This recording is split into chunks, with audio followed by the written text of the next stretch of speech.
Bien, esta noche vamos a seguir con nuestro estudio del Catecismo Bautista. Ahora estamos en las preguntas 42 y 43 que nos hablan acerca de los malvados, qué va a ser de ellos a su muerte y qué va a ser de ellos en el día del juicio. Y quiero leer las dos preguntas con sus respuestas y luego desarrollar las preguntas, sus respuestas y las bases bíblicas que nos provee el Catecismo.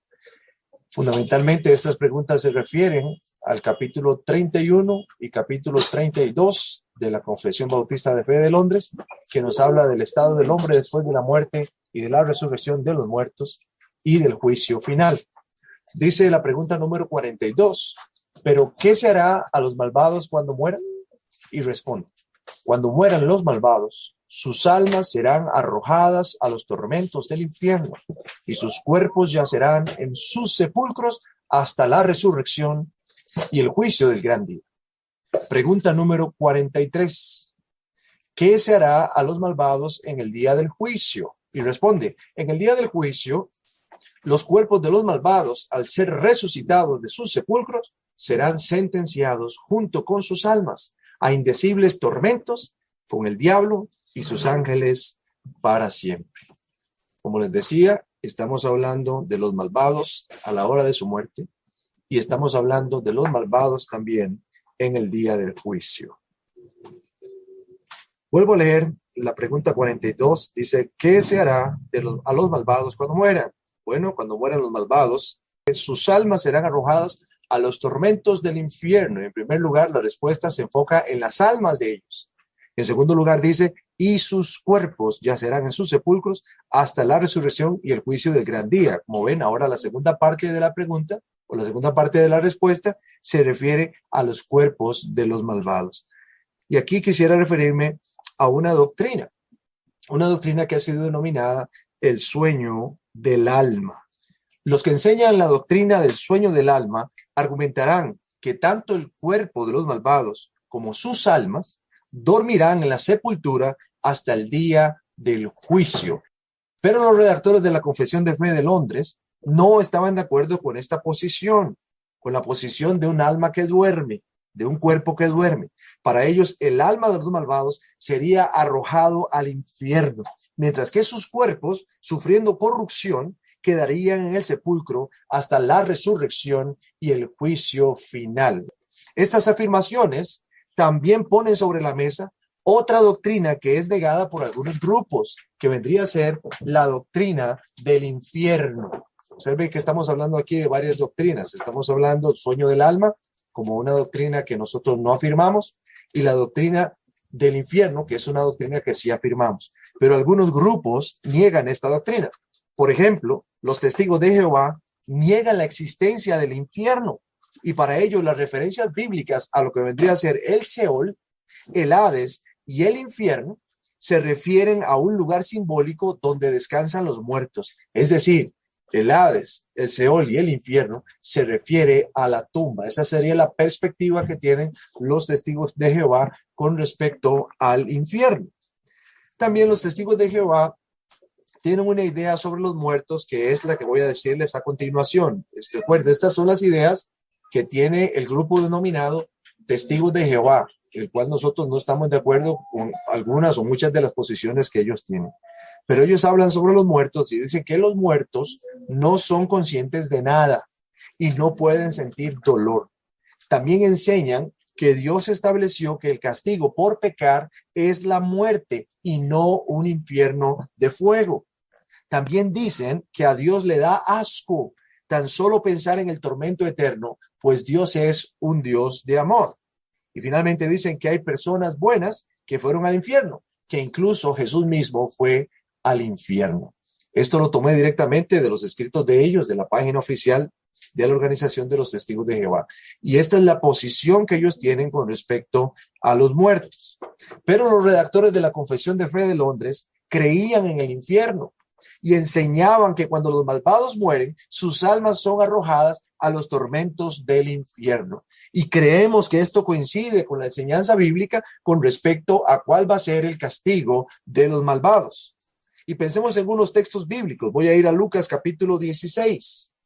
Lucas capítulo 16 para poder afirmar esta enseñanza. Y aquí encontramos en Lucas 16 la historia del rico y Lázaro. Había un hombre rico que se vestía de púrpura y de lino fino y hacía cada día banquete con esplendidez. Había también un mendigo llamado Lázaro, que estaba echado a la puerta de aquel lleno de llagas, y ansiaba saciarse de las migajas que caían de la mesa del rico, y aún los perros venían y le lamían las llagas. Aconteció que murió el mendigo y fue llevado por los ángeles al seno de Abraham, y murió también el rico, y fue sepultado. Y en el Hades alzó sus ojos, estando en tormentos, y vio de lejos a Abraham y a Lázaro en su seno. Entonces él, dando voces, dijo: Padre Abraham, ten misericordia de mí, y envía a Lázaro para que moje la punta de su dedo en agua y refresque mi lengua, porque estoy atormentado en esta llama. Pero Abraham le dijo: Hijo, acuérdate que recibiste tus bienes en tu vida, y Lázaro también males, pero ahora éste es consolado aquí, y tú atormentado. Además de todo esto, una gran cima está puesta entre nosotros y vosotros, de manera que los que quisieren pasar de aquí a vosotros no pueden, ni de allá pasar acá. Entonces le dijo: Te ruego pues, Padre, que le envíes a la casa de mi padre, porque tengo 5 hermanos, para que les testifique, a fin de que no vengan ellos también a este lugar de tormento. Y Abraham le dijo: A Moisés y a los profetas tienen, óiganlos. Él entonces dijo: No, padre Abraham, pero si alguno fuera a ellos de entre los muertos, se arrepentirán. Mas Abraham le dijo: Si no oyen a Moisés y a los profetas, tampoco se persuadirán, aunque alguno se levantare de los muertos. En esta historia del rico y Lázaro, Jesús aseguró que cuando el rico murió, fue sepultado. Luego lo encontramos abriendo sus ojos. Él abre sus ojos en el Hades. Otra versión traduce infierno y otra versión traduce lugar de los muertos. Este lugar, el Hades, era un lugar de tormentos, un lugar de sufrimiento y un lugar de angustia, por las referencias que encontramos en los versículos 23 al 25 y versículo 28. Veamos esas referencias de tormento, sufrimiento y angustia. El versículo 23 dice que estaba en tormentos. El versículo 24 dice que estoy atormentado en esta llama. El versículo 25 dice: Este es consolado aquí y tú atormentado. Versículo 28 dice que él no quería que sus hermanos vengan a este lugar de tormento. Entonces, el Hades, el infierno, el lugar de los muertos, es descrito como un lugar de tormento, sufrimiento y angustia. También es descrito como un lugar de llama y de fuego. Versículo 24 dice: Para que moje la punta de su dedo en agua y refresque mi lengua, porque estoy atormentado en esta llama.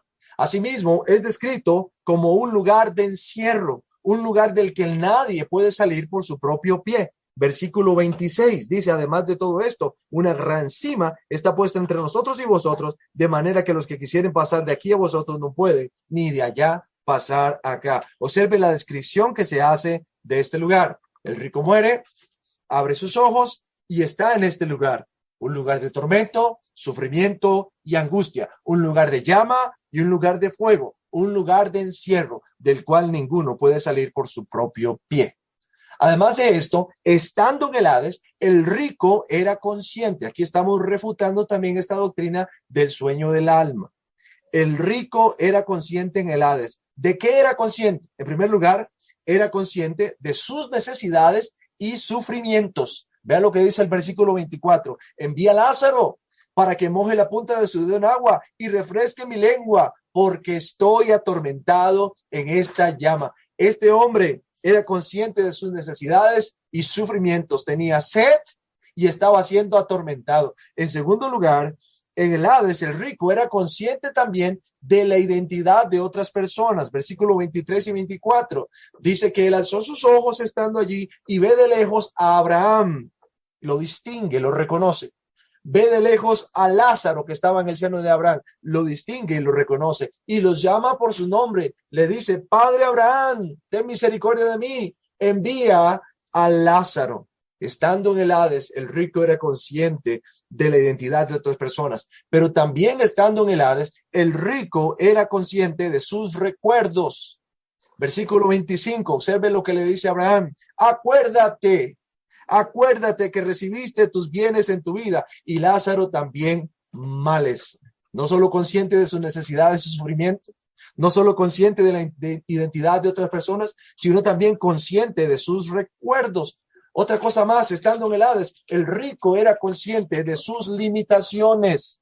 Versículo 26, vea lo que le dice Abraham: una gran cima, dicho de otra manera, un gran abismo o un abismo profundo está puesto entre nosotros y vosotros, de manera que los que quisieran pasar de aquí a vosotros no pueden, ni de allá pasar acá. El rico también era consciente de sus limitaciones, no fue hasta ellos, los llamó desde donde estaba, porque él no podía franquear aquella gran cima.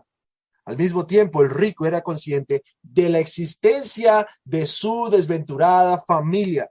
Versículo 27 y 28, le dice: te ruego que le envíes, ¿a quién? A Lázaro, a la casa de mi padre, porque tengo 5 hermanos, para que les testifique, a fin de que no vengan ellos también a este lugar de tormento. Él se acordaba de su familia, él se acordaba de sus hermanos, él recordaba que ellos, lo mismo que él, no eran creyentes. Él sabía que sus hermanos iban a terminar en ese mismo lugar.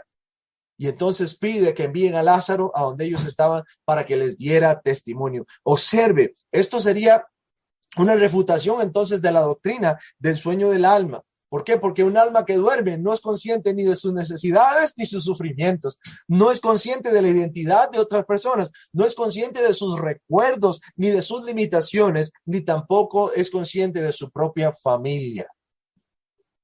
Piensen en esto, hermanos. A su muerte, el rico no estaba descansando. A su muerte, el rico no estaba durmiendo. A su muerte, el rico carecía de reposo, carecía de consuelo y carecía de paz.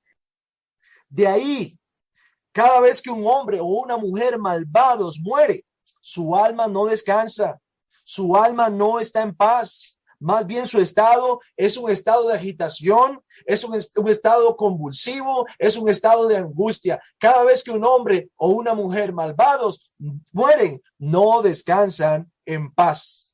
De ahí que es muy triste, mis hermanos, cuando acudimos al funeral de un impío, cuando acudimos al funeral de un hombre o una mujer malvados, porque todos ahí se consuelan los unos a los otros diciendo cosas como estas: ya está en un lugar mejor, ya descansa, está mejor que nosotros, pasa sus restos. Eso es lo que escuchamos en el funeral de un hombre o una mujer malvados.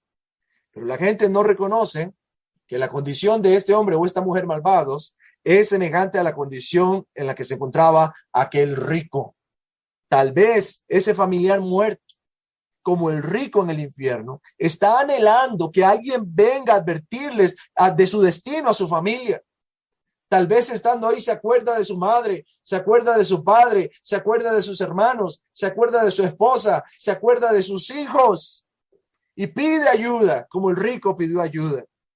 Pero estas personas, así como los hermanos del rico, van a seguir teniendo a los ministros de Cristo que los llaman a la fe y los llaman al arrepentimiento antes de que sea demasiado tarde.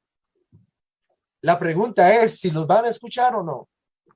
Abraham dijo que aunque se levantara uno de los muertos para testificarles, ellos no iban a creer. Tenían a Moisés, tenían a los profetas. Se está refiriendo a las escrituras. Y ellos tenían que escuchar la voz de las escrituras, la voz de Moisés, la voz de los profetas a través de las escrituras, si querían salvarse. Y esa es la condición de cada hombre y cada mujer. Piense, cada vez que una persona muere, y todos están consolándose de esta manera, muere un malvado, y por malvado no quiere decir que murió un asesino, o por malvado no quiere decir que murió un violador, o por malvado no quiere decir que murió un ladrón. Quiere decir que murió alguien sin Dios, que murió alguien sin esperanza en Cristo, que murió alguien rechazando el evangelio. Y cada vez que un malvado muere, vamos a escuchar esas voces diciendo: está en un mejor lugar, ya descansa, está mejor que nosotros. Pero esa no es la realidad. La realidad es que está siendo atormentado, la realidad es que está sufriendo, la realidad es que es consciente de sus necesidades y desearía que alguien viniera a satisfacer y a saciar sus necesidades. Ahora pensemos en Judas, otro pasaje. Se dice en Hechos capítulo 1, versículo 25 de Judas, que por su transgresión se fue a su propio lugar. Eso es lo que dice Hechos, capítulo 1, versículo 25. Este es el testimonio acerca de Judas, el traidor, para que tome lugar o tome la parte de este ministerio apostolado, de que cayó Judas por transgresión para irse a su propio lugar. ¿Cuál es este lugar? ¿O cuál fue este lugar al cual se fue Judas? Judas se fue al mismo infierno. La palabra de Dios dice que Judas sufrió una muerte violenta, que después de su traición fue y se ahorcó a causa de su remordimiento. Mateo capítulo 27, versículo 5. Este fue el destino de Judas, el traidor. Y arrojando las piezas de plata en el templo, salió y fue y se ahorcó. Pero en Hechos capítulo 1, versículo 18, se nos dan más detalles de su muerte, porque dice que Judas cayó de cabeza, se reventó por la mitad y todas sus entrañas se derramaron. Hechos capítulo 1, versículo 18. Este pues, con el salario de su iniquidad, adquirió un campo y cayendo de cabeza, se reventó por la mitad y todas sus entrañas se derramaron. El cuerpo de Judas fue al sepulcro, pero su alma descendió al mismo infierno. También se nos habla de Sodoma y de Gomorra. En la carta de Judas, la pequeña carta de Judas, el versículo 7, voy a leerlo. Como Sodoma y Gomorra y las ciudades vecinas, las cuales de la misma manera que aquellos, habiendo fornicado e ido en pos de vicios contra naturaleza, fueron puestas, por ejemplo, sufriendo el castigo del fuego eterno. Sodoma y Gomorra sufrieron el castigo del fuego eterno, lo cual no solamente confirma la existencia de un lugar de tormento, de castigo, de sufrimiento, sino también confirma un estado permanente en esa condición. Según la Escritura, el fuego del infierno nunca se extingue, permanece encendido todo el tiempo. Mateo capítulo 3, versículo 12. Vea la descripción que hace del fuego del infierno. Su aventador está en su mano y limpiará su era, y recogerá su trigo en el granero y quemará la paja en fuego que nunca se apagará. Marcos capítulo 9, versículo 44, 46 y 48, donde el gusano de ellos no muere y el fuego nunca se apaga. Versículo 46, donde el gusano de ellos no muere y el fuego nunca se apaga. Versículo 48, donde el gusano de ellos no muere y el fuego nunca se apaga. Las Escrituras confirman que el fuego del infierno nunca se extingue, permanece encendido todo el tiempo. Es un lugar permanente, un lugar de tormento, un lugar de castigo y un lugar de sufrimiento. Pedro nos dice que Cristo sufrió la muerte física, pero volvió a la vida en su espíritu. Primera de Pedro capítulo 3, versículo 18. ¿Por qué? Porque como dice el credo de los apóstoles, nuestro Señor Jesucristo descendió a los infiernos. Dice Primera de Pedro capítulo 3, versículo 18. Porque también Cristo padeció una sola vez por los pecados, el justo por los injustos, para llevarnos a Dios, siendo la verdad muerto en la carne, pero vivificado en el espíritu. Y estando el Señor en el espíritu, fue y predicó a los espíritus que estaban encarcelados. Versículo 19, en el cual se refiere al Señor en el espíritu, también fue y predicó a los espíritus encarcelados. Y como traduce la versión Dios habla hoy, el propósito de nuestro Señor Jesucristo para descender al infierno, para predicarles a estos espíritus, fue proclamar su victoria. Y esa fue la razón por la cual nuestro Señor Jesucristo descendió al mismo infierno, para proclamar su victoria. Ahora prestemos atención a estos espíritus. Estos espíritus encarcelados son los espíritus que en otro tiempo desobedecieron al Señor, aquellos que murieron en el gran diluvio. Vea lo que dice ahora el versículo 20. Estoy en Primera de Pedro capítulo 3. Los que en otro tiempo desobedecieron, cuando una vez esperada la paciencia de Dios en los días de Noé, mientras se preparaba el arca, en la cual pocas personas, es decir, 8, fueron salvadas por agua. Ahora vamos a Génesis capítulo 7, versículos 21 hasta el 23. Dice así la palabra de Dios.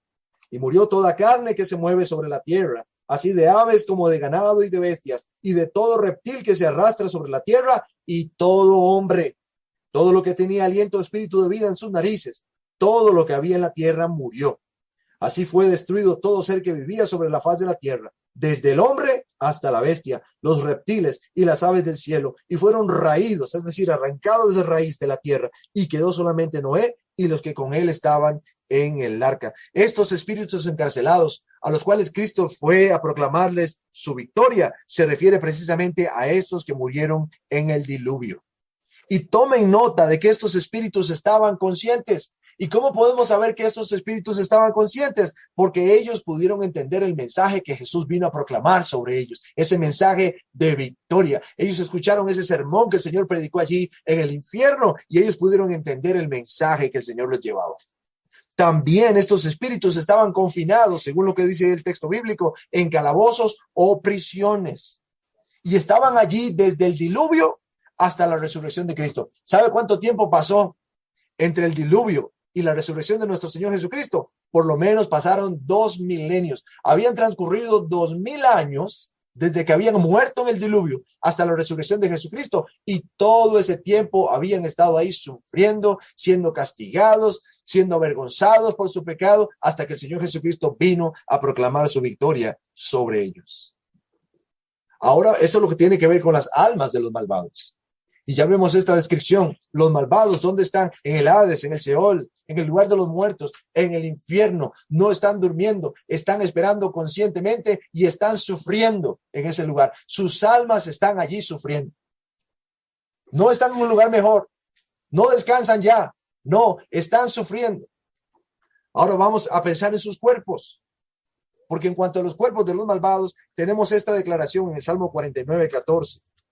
Como a rebaños que son conducidos al Seol, la muerte los pastoreará, y los rectos se enseñorearán de ellos por la mañana. Se consumirá su buen parecer, y el Seol será su morada. Los cuerpos de los malvados están destinados al Seol. Esto es, el Seol sería el bajo mundo o caverna subterránea a la que van todos los muertos que son enterrados.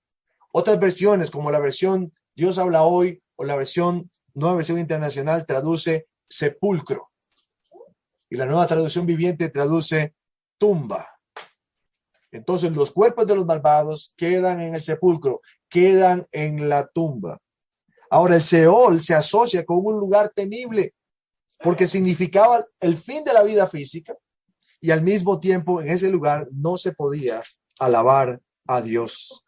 Salmo capítulo 6, versículo 5. Porque en la muerte no hay memoria de ti. En el Seol, ¿quién te alabará?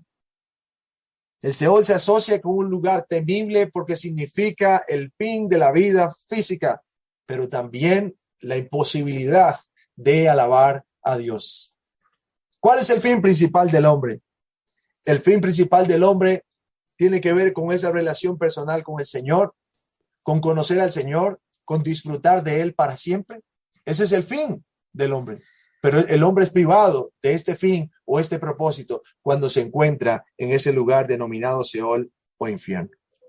También dice que sus cuerpos se pudrirán en la tumba, lejos de sus grandiosas propiedades. Eso lo dice ahí el Salmo capítulo 49, versículo 14. Voy a volver a leerlo. Se consumirá su buen parecer y el Seol será su morada. Aquí estoy leyendo en otra versión que dice, se pudrirán en la tumba, lejos de sus grandiosas propiedades. Las dice la nueva traducción viviente. Tal como le sucedió al rico en la historia que fue narrada por Jesús en Lucas capítulo 12, versos 16 al 20. Voy a ir ahí. También le refirió una parábola diciendo, la heredad de un hombre rico había producido mucho, y él pensaba dentro de sí diciendo, ¿qué haré? Porque no tengo dónde guardar mis frutos. Y dijo, esto haré, derribaré mis graneros y los edificaré mayores, y allí guardaré todos mis frutos y mis bienes, y diré a mi alma, alma, muchos bienes tienes guardados para muchos años, repósate, come, bebe, regocíjate. Pero Dios le dijo, necio, esta noche vienen a pedirte tu alma, y lo que has provisto, ¿de quién será? Así es el que hace para sí tesoro y no es rico para con Dios. Vuelvo otra vez a esa idea del Salmo 49:14. Sus cuerpos a la hora de la muerte, sus cuerpos se pudren en la tumba, lejos de sus grandiosas propiedades. Y aquí vemos la hacienda de este hombre rico que prosperó Y él dispuso derribar sus graneros y construir nuevos graneros para poder almacenar sus cosechas. Luego creyó que podía descansar, comer, beber y gozarse por muchos años, sin saber que aquella misma noche le llegaría la muerte y todos sus planes quedarían completamente destruidos. En su muerte toda su prosperidad quedaría en posesión de otro y él se iría al sepulcro con sus manos vacías. Y eso es lo que pasa en la muerte, mis hermanos. Cuando morimos, nos vamos al sepulcro con nuestras manos vacías. Como proclamó el justo Job en medio de su ruina y en medio de su miseria, allá en el capítulo 1, versículo 21 del libro de Job. Desnudo salí del vientre de mi madre y desnudo volveré allá. En el lecho de la muerte no hay ricos, ni tampoco hay pobres. Todos descienden al sepulcro con sus manos vacías. El otro día estaba escuchando una novela del ruso León Tolstoy. La novela tiene por título ¿Cuánta tierra necesita un hombre? Y al final de la historia, la tierra que necesita un hombre es la tierra suficiente para cubrirlo en el día de su muerte. Esa es la tierra que un hombre necesita. La tierra suficiente que sirva para cubrir su cuerpo en el día de su muerte. En la muerte no hay ricos, en la muerte no hay pobres. Todos descienden a la muerte con las manos vacías. Y lo más triste de todo es que los impíos no mueren solamente con sus manos vacías, sino que también su corazón está vacío de la presencia de Dios. Jesús sentenció en el caso del hombre rico que había acumulado riquezas para sí mismo, que era pobre delante de Dios, rico para con él mismo, rico para con el mundo, pobre para con Dios. Y tal es la condición de los malvados, la condición de los impíos en este mundo. Se esfuerzan por acumular riquezas, se esfuerzan por prosperar, se esfuerzan por obtener comodidad, pero no buscan a Dios. No se esfuerzan por llevar vidas justas. Mateo capítulo 6, versículo 33 dice, mas buscad primeramente el reino de Dios y su justicia, y todas estas cosas, comida, bebida, vestido, todas estas cosas os serán añadidas. Pero cuando el hombre impío muere, cuando el malvado muere, no solamente muere con sus manos vacías, sino con su corazón vacío de la presencia de Dios. Mueren sin esperanza. Cuando un creyente muere, muere con sus manos vacías también, pero su corazón lleno de la gracia y la misericordia de Dios, muere con esperanza, a diferencia de un malvado, a diferencia de un impío. Y esa es la razón por la cual nuestro Señor Jesucristo advirtió que no sirve de nada ganar el mundo entero y perder el alma, pues no existe nada en este mundo que podamos ofrecer para recuperar nuestra alma. Mateo capítulo 16, versículo 26. Porque ¿qué aprovechará el hombre si ganare todo el mundo y perdiere su alma? ¿O qué recompensa dará el hombre por su alma? Hermanos, tenemos almas eternas, almas de un valor inestimable, almas que vivirán en la presencia de Dios en bendición, o almas que vivirán lejos de la presencia de Dios en maldición. Este conocimiento debe impulsarnos a buscar a Dios. Este conocimiento debe impulsarnos a buscar el reino de Dios y la justicia de ese reino, a fin de estar preparados antes de ser sorprendidos por la muerte y no morir de la misma manera en que murió este hombre rico, haciendo planes para el futuro. Aquella misma noche sus planes fueron totalmente destruidos. Y él se encontró no solamente con sus manos vacías, sino con su corazón vacío. Por esa razón debemos buscar a Dios, buscar su reino, buscar su justicia, para que en el día de la muerte, aunque nuestras manos vayan vacías, nuestros corazones vayan llenos de la gracia, la misericordia y el favor de Dios. Cuando los impíos mueren, mueren sin esperanza. Sus almas son arrojadas a los tormentos del infierno y sus cuerpos quedan en el sepulcro hasta la resurrección y el juicio del gran día. Y esto nos conduce a la siguiente pregunta, la pregunta número 43. ¿Qué se hará a los malvados en el día del juicio? Y el catecismo responde, en el día del juicio, los cuerpos de los malvados, al ser resucitados de sus sepulcros, serán sentenciados junto con sus almas a indecibles tormentos con el diablo y sus ángeles para siempre.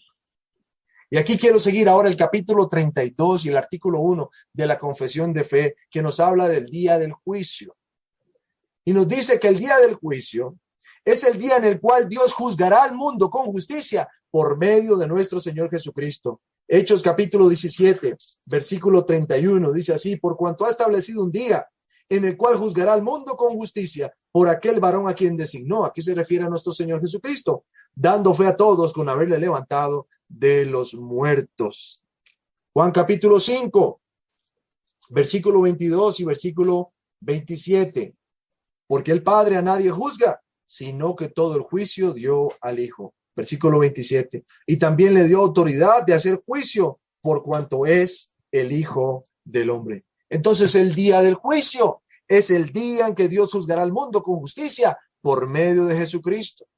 Aquel día, los ángeles que se rebelaron contra el Señor, llamados por la confesión de fe ángeles apóstatas, y todas las personas que han vivido sobre la tierra van a comparecer ante el tribunal de nuestro Señor Jesucristo. Primero los Corintios capítulo 6, versículo 3. ¿No sabéis que hemos de juzgar a los ángeles? Y aquí está hablando de los ángeles apóstatas, ángeles rebeldes, ángeles caídos. ¿Cuánto más las cosas de esta vida? Y también en Judas, el versículo 6. Y a los ángeles que no guardaron su dignidad, sino que abandonaron su propia morada o su morada legítima, los ha guardado bajo oscuridad en prisiones eternas para el juicio del gran día. Entonces, el día del juicio es el día en que los ángeles apóstatas y todas las personas que han vivido sobre la tierra van a comparecer ante el tribunal de Cristo. Aquel día, cada uno va a tener que dar cuentas de sus pensamientos, sus palabras, sus obras, y será recompensado de acuerdo con lo que haya hecho estando en el cuerpo, sea bueno o sea malo. Segundo los Corintios capítulo 5, versículo 10.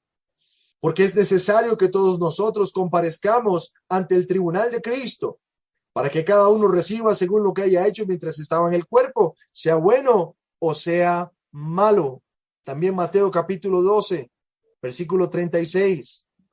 Mas yo os digo que de toda palabra ociosa que hablen los hombres, de ella darán cuenta en el día del juicio. Romanos capítulo 14, versículo 10. Pero tú, ¿por qué juzgas a tu hermano? O tú también, ¿por qué menosprecias a tu hermano? Porque todos compareceremos ante el tribunal de Cristo. En el día del juicio, no solamente todos serán juzgados con justicia por medio de nuestro Señor Jesucristo, no solamente ángeles rebeldes y hombres serán juzgados, sino que cada uno será juzgado en sus pensamientos, sus palabras y sus obras, y recibirá una recompensa proporcional a lo que haya hecho, sea bueno o sea malo.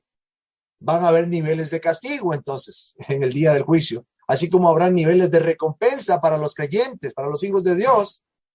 Algunos recibirán grandes recompensas en el tribunal de Cristo, otros se irán con sus manos vacías y serán salvos, como dice primero los Corintios capítulo 3, así como por fuego, sufriendo pérdida de la recompensa, pero otros recibirán recompensa.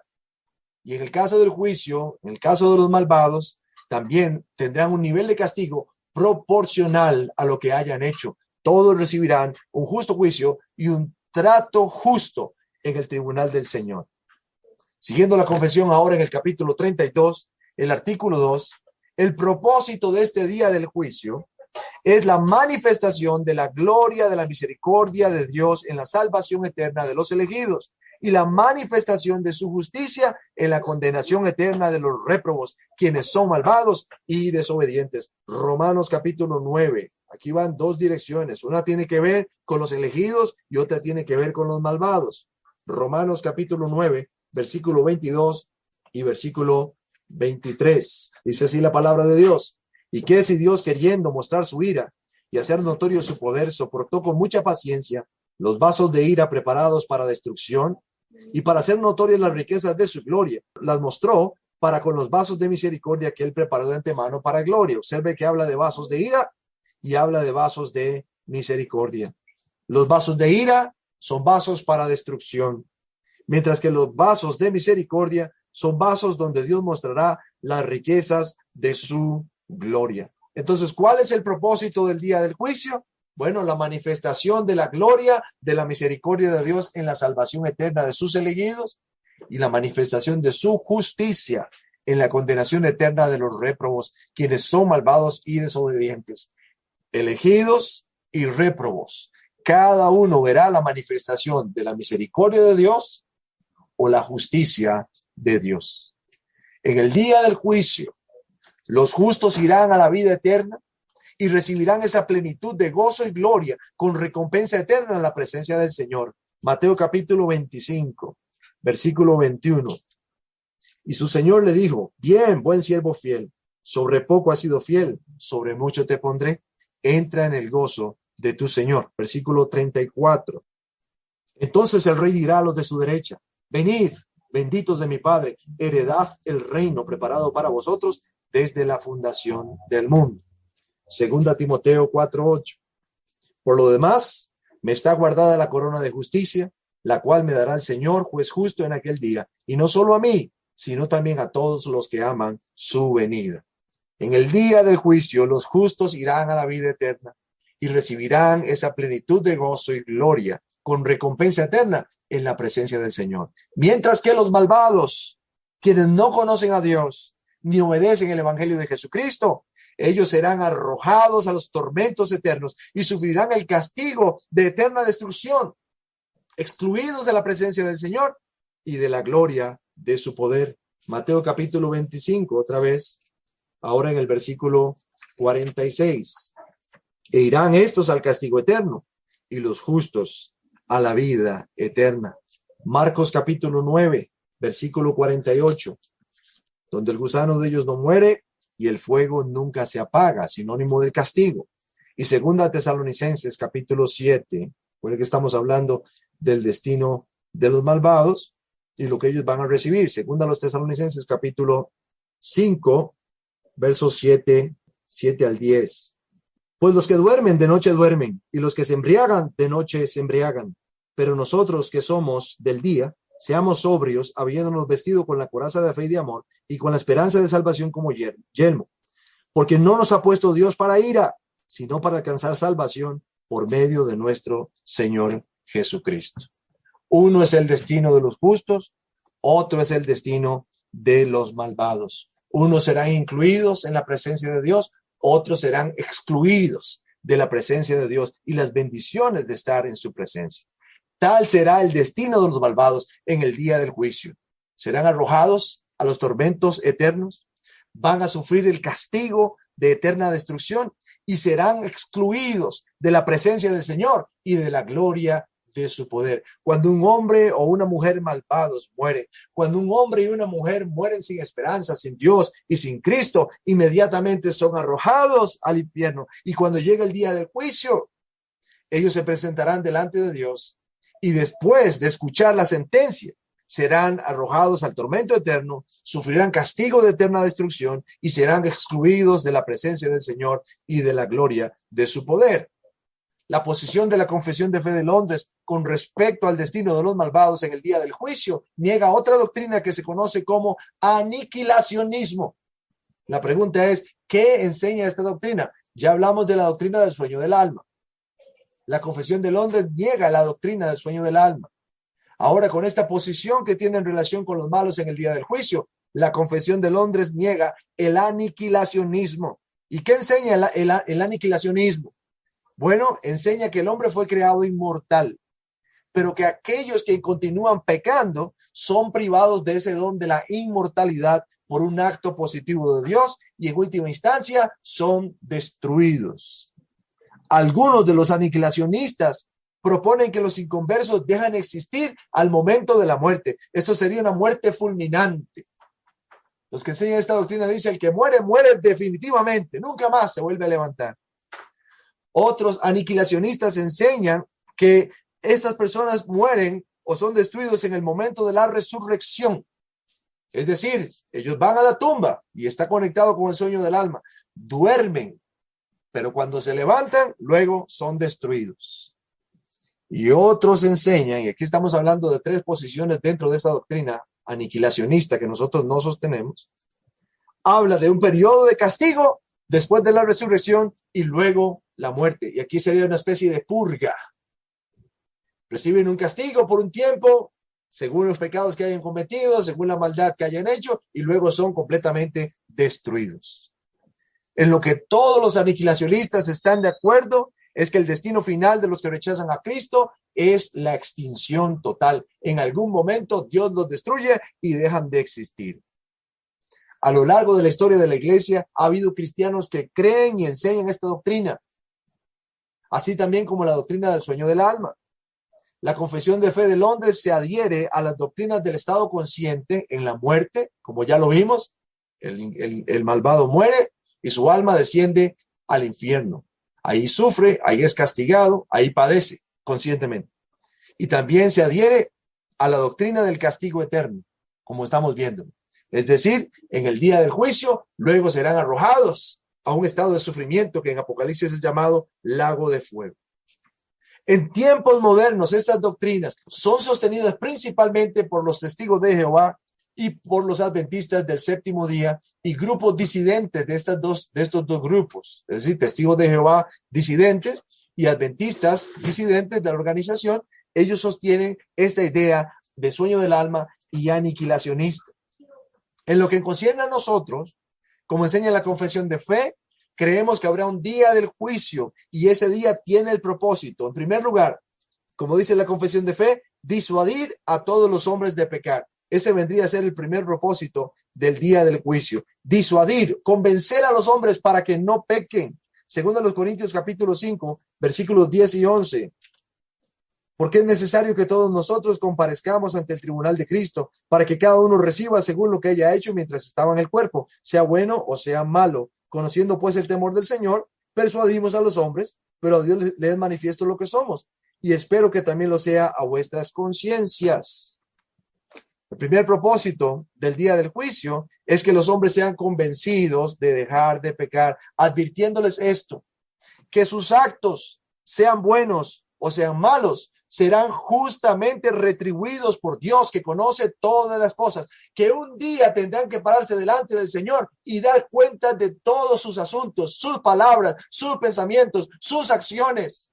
Y con este temor, entonces que dejen de pecar, con este temor que se abstengan de pecar, pensando que de cada cosa, de cada asunto que hagan, bueno o malo, tendrán que dar cuentas al Señor.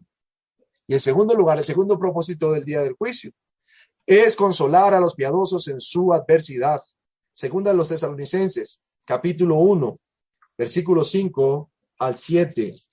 Dice así: esto es demostración del justo juicio de Dios, para que seáis tenidos por dignos del reino de Dios, por el cual asimismo padecéis, porque es justo delante de Dios pagar con tribulación a los que os atribulan, y a vosotros que sois atribulados, daros reposo con nosotros, cuando se manifieste el Señor Jesús desde el cielo con los ángeles de su poder.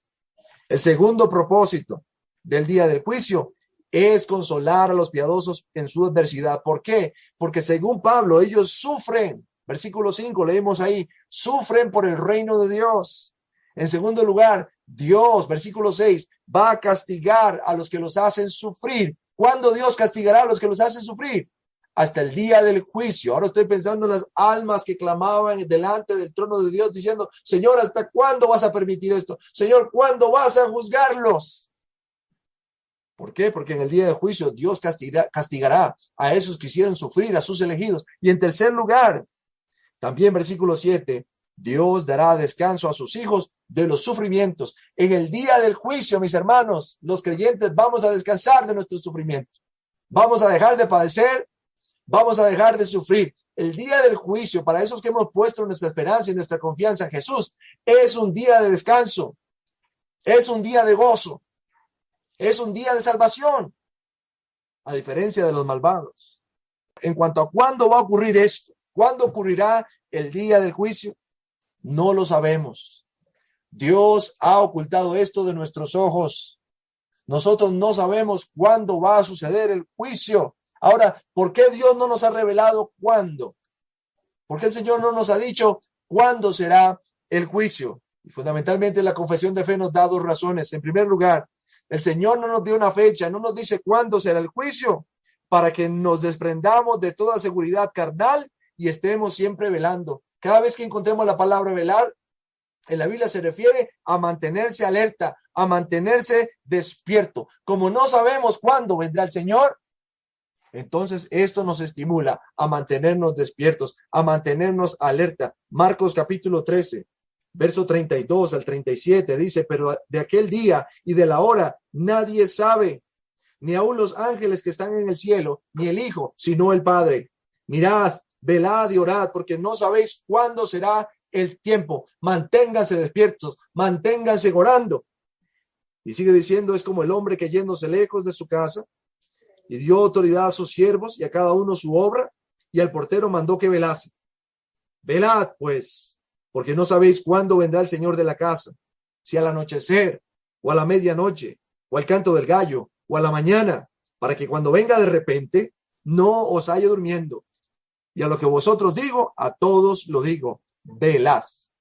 Entonces, la primera razón por la cual el Señor no nos reveló la fecha del día del juicio, cuándo sucederá, es para que nos mantengamos despiertos. Aquí está hablando espiritualmente despiertos. Por supuesto, usted puede ir hoy en la noche y descansar, dormir, pero aquí está hablando en un sentido espiritual, mantenerse espiritualmente alertas. Estoy pensando ahora en las palabras del apóstol Pablo a los colosenses, allá en el capítulo 3, si puedes haber resucitado con Cristo, poned la mira en las cosas de arriba, donde está Cristo sentado a la diestra de Dios. Pongan la mira en las cosas de arriba, no en las de la tierra.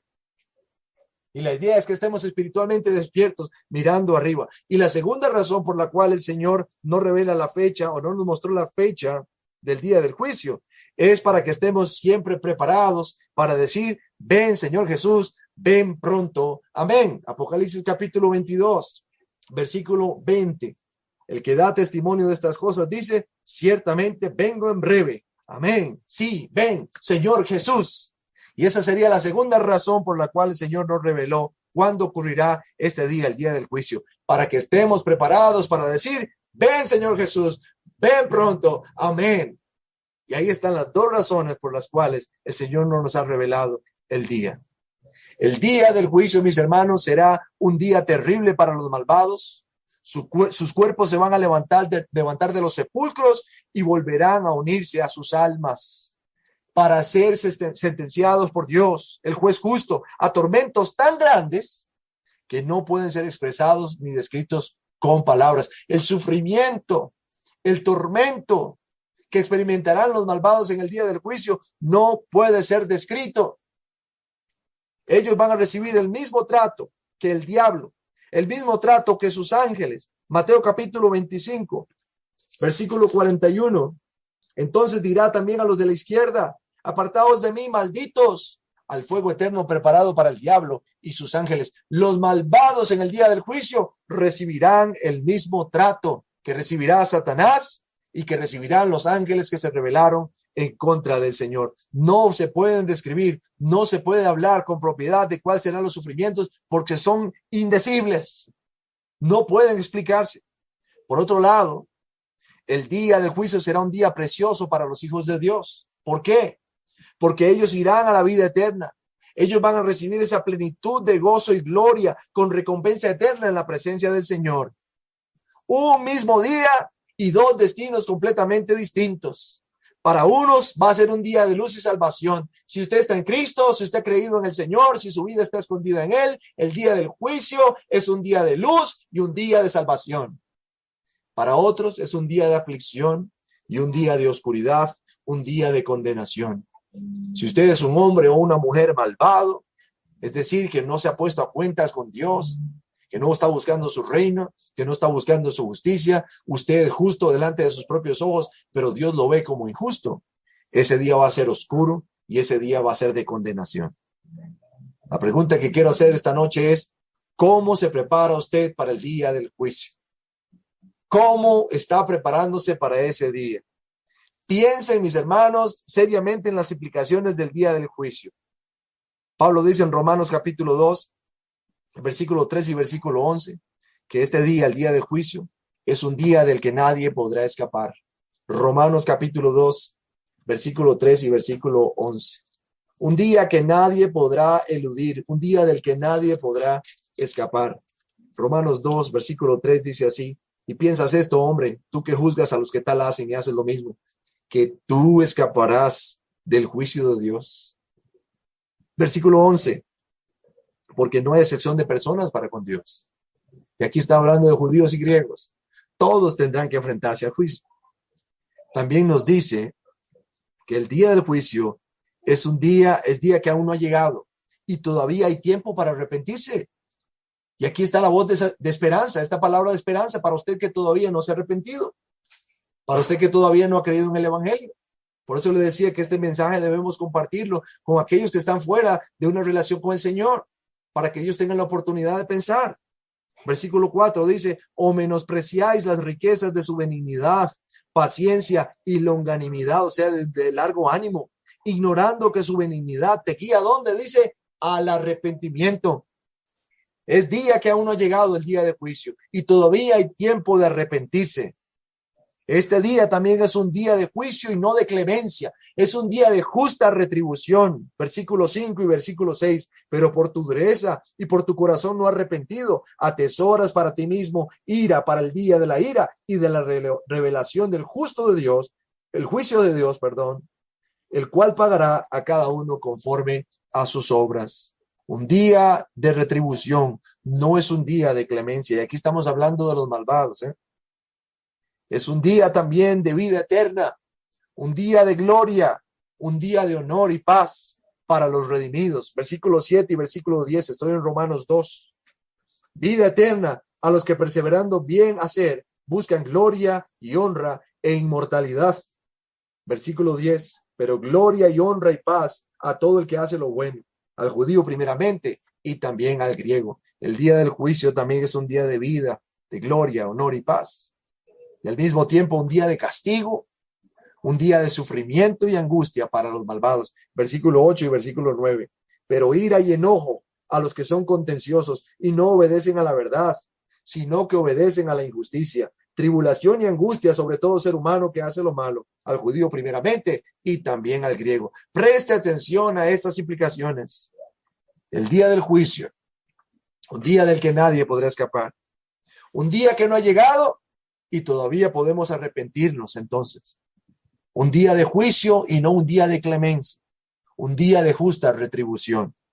Si estamos en Cristo, un día de vida eterna, gloria, honor y paz. Pero si estamos lejos de Cristo, será un día de castigo, sufrimiento y angustia que no podemos describir. ¿Está usted preparado para ese gran día? Y si todavía no está listo, ¿qué está esperando para prepararse? Si usted quiere estar listo y preparado, ponga su confianza en Jesucristo, porque Él es el único que puede librarle de ese día para siempre. El Señor Jesucristo puede convertir ese día de oscuridad en un día de luz. El Señor Jesucristo puede convertir ese día de retribución en un día de salvación. El Señor Jesucristo puede convertir ese día donde los dientes van a rechinar y los ojos van a llorar en ojos llenos de lágrimas, pero de gozo. Ponga su confianza en Jesucristo, porque Él sufrió en la cruz la ira de Dios para que nosotros pudiésemos ser librados de esa ira. Y eso, mis hermanos, es lo que tiene que ver con esta enseñanza de los malvados. Lo que pasará el día de su muerte y lo que pasará el día del juicio.